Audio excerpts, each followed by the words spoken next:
Salut, c'est Ben et Camille de la chaîne Booking Game. Aujourd'hui on vous présente une pile monstrueuse de mangas qu'on a acheté. Beaucoup trop de mangas qu'on a acheté sur Rouen et avant. Et avant, oui, sur Paris aussi. Et avant et après. Alors tout ce qui est en retard se retrouve ici. Alors on va juste vous présenter, on va pas vous faire les avis mangas, ça viendra plus tard. Donc Kuma Kumabe. C'est un isekai avec une fille avec une tenue d'ours, d'où le nom. Et elle se retrouve en fait dans un monde parallèle, enfin un isekai quoi. Et du coup elle a cette tenue complètement pétée et il lui arrive des petits trucs.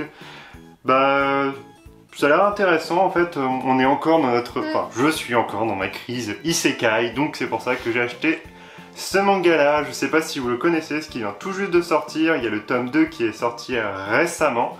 Donc voilà. Alors on a pris les tomes 1 et 2 de... Comment ça s'appelle déjà? Pillow Beer. Donc voilà, c'est un parti pris de mettre des bonhommes tout nus dessus.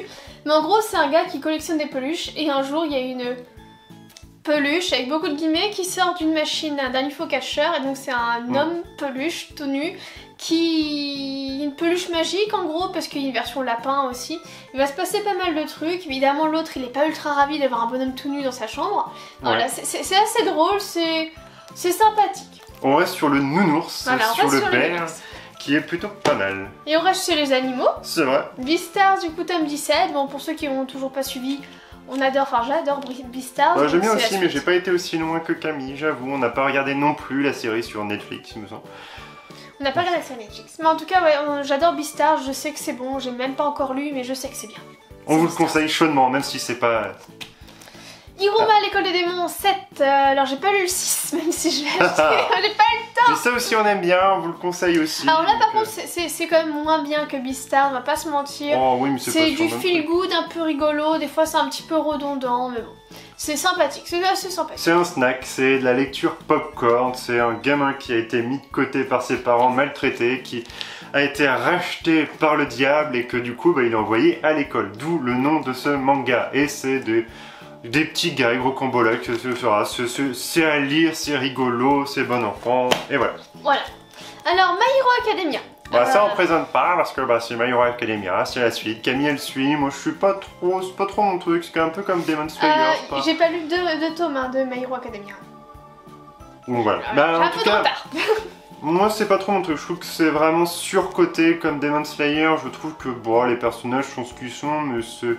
J'ai lu jusqu'au tome 25, jusqu'à l'apparition de ce que j'appelle la Team Rocket, là, avec où il y a la kermesse de l'école, je trouve ça... Ouais, jusqu'à la kermesse.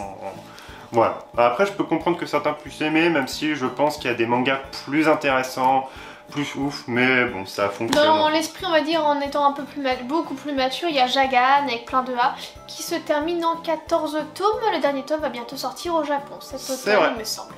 Ah, le suivant. Enfin, les deux suivants, parce qu'on a pris 2 et 3. Donc, Natsuko no Sake. Là, très très bien. On adore. Si vous voulez découvrir un manga mature, slice of life, qui explique vraiment la fabrication du saké de A à Z, toutes les sortes de saké, avec une petite romance aussi, histoire de... Parce que mais si vous aimez le Japon, l'univers... Le Japon campagnard, Natsuko no Sake, c'est top, top, top. Alors bien sûr, c'est pas comme si vous y étiez, je pense que c'est romancé, ou mangaisé, je sais pas comment on peut dire ça, mais sur les faits et les connaissances sur le saké, je pense que c'est plutôt bon, c'est correct. Après, c'est vrai que j'ai pas une connaissance poussée en saké, mais leur approche est intéressante. On a pu parler avec une japonaise et ça correspond, ça reste correct. Et l'histoire en tout cas est quand même très très bien, j'adore. Dans les années 80-90 au Japon, dans la campagne, et c'est très intéressant avec un personnage féminin fort, pas du tout nunuche, et vraiment on vous les conseille chaudement. Vraiment là il y a... Ah c'est 3 et 4, je crois que j'ai dit 2 et 3. Non, 3 et 4, on les conseille vraiment chaudement. En plus ils sont énormes et pour 10 €, un peu plus de 10 €, franchement ça les vaut. Vous passerez au moins un sacré bon moment à lire ces choses-là, à connaître un peu plus sur l'endroit un peu méconnu qui est la campagne japonaise, et en plus sur un alcool phare du Japon. Donc que demande le peuple, j'ai envie de dire. Voilà, super. Un gros coup de cœur de cette année oui, pour tous les deux, les carnets de l'apothicaire. On reste sur les plantes pour faire le lien. Et sur les femmes fortes.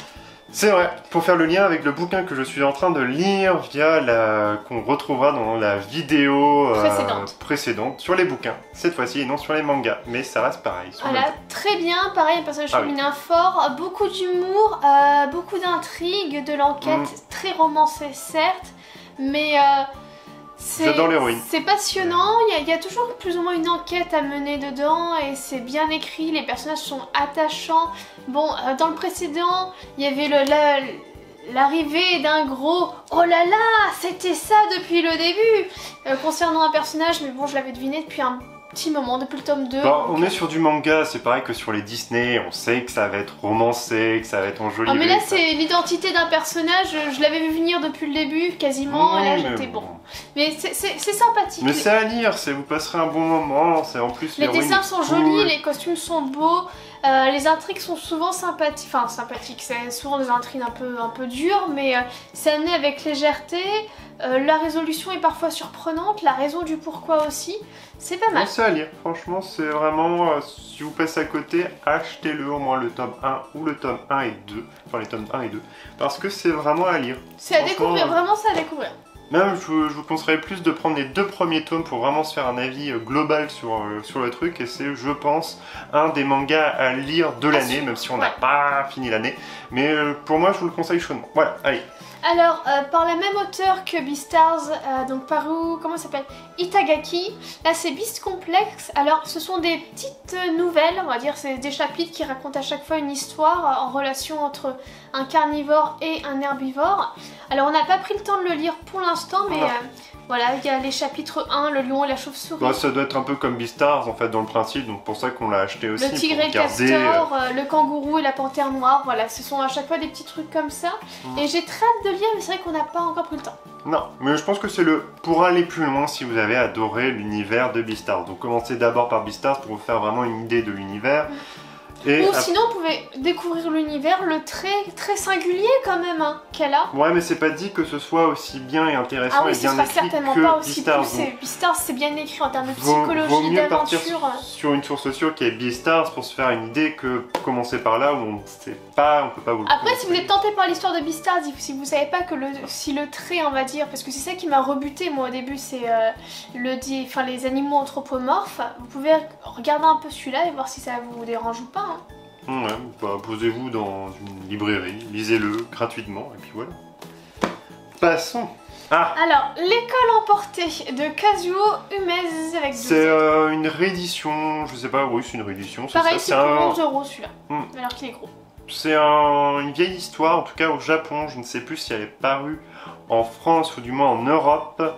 Je l'ai lu, j'ai trouvé ça intriguant, je pourrais pas dire que c'est vraiment le truc où j'achèterais à tout prix le tome 2 si j'avais un budget serré, genre je dois dépenser uniquement 30 € par mois en manga. Est-ce que j'achèterais celui-ci? Non, peut-être pas.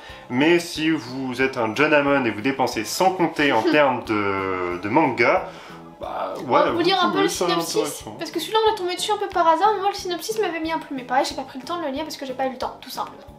Alors, brutalement, une école primaire et tous ses occupants se retrouvent mystérieusement projetés dans un monde désertique dépourvu de vie, aux brumes obscures et à l'horizon noir. Complètement dépassés par la situation, les adultes chargés de la protection des enfants se révèlent incapables d'assumer leur rôle. Désemparés à court de repères, les enfants parviendront-ils à survivre à ces angoissantes circonstances? Voilà, alors pour avoir lu le tome 1, je pense qu'il est préférable d'attendre avant d'acheter le tome 1 pour au moins acheter le tome 1 et 2 pour se faire en fait une idée globale de la situation, parce que en fait on finit le 1 et on se dit on a besoin d'avoir plus d'informations pour savoir si c'est bien ou si c'est passable ou si c'est dispensable. Franchement je suis resté sceptique, je me suis pas sorti de ce tome 1 qui est plutôt long en plus, qui est équivalent de 2 tomes des autres mangas, et j'ai du mal à dire si c'est vraiment dispensable ou indispensable. Je sais pas comment le mettre. Mitigé, j'ai hâte de le lire aussi, là encore. J'ai envie de dire qu'il est bien, mais j'ai pas eu la sensation à la lecture de il y a une ambiance, une atmosphère. Il a quelque chose quoi, ouais. Mais la fin m'a fait j'aimerais bien savoir de pourquoi pourquoi en fait. C'est le pourquoi, la curiosité qui fait que j'irai peut-être plus loin. Moi voilà je l'ai pris pour avoir une atmosphère un petit peu pesante et pareil avoir le pourquoi. Ce pourquoi en fait justement je lisais Remember, que j'ai trouvé pas mal même s'il y avait un arc qui sert à rien.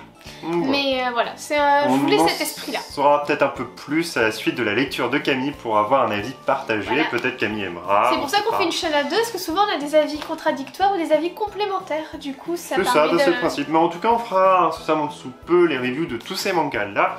En tout cas, n'hésitez pas à nous dire si vous les avez lus, si ce que vous en avez pensé. Nous conseiller des mangas qui ressemblent plus ou moins à celui-là, parce que mine de rien, même ou à Remember, quelque chose un peu de mystère. Ouais. Moi j'aime bien. Moi, parce que sachez que j'ai déjà lu Abyss, donc ça non plus, on n'est pas sur ce genre de truc. On est sur beaucoup plus trash, mais pareil sur le côté mystérieux quand même. Bah les Fais-moi peur ou les chairs de poule, enfin vraiment sur quand on était jeune.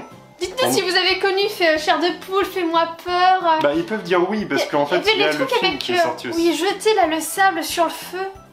C'était pas Fais-moi peur justement? Où il se racontait une histoire d'horreur, c'était l'épisode et il jetait du sable sur le feu à la fin. Mine de rien, on a pas mal de mangas. On a un peu abusé. Ouais. Dites-nous tout. N'hésitez pas à liker, à partager, à vous abonner si ce n'est pas déjà fait. Et on vous dit une prochaine. Salut, salut.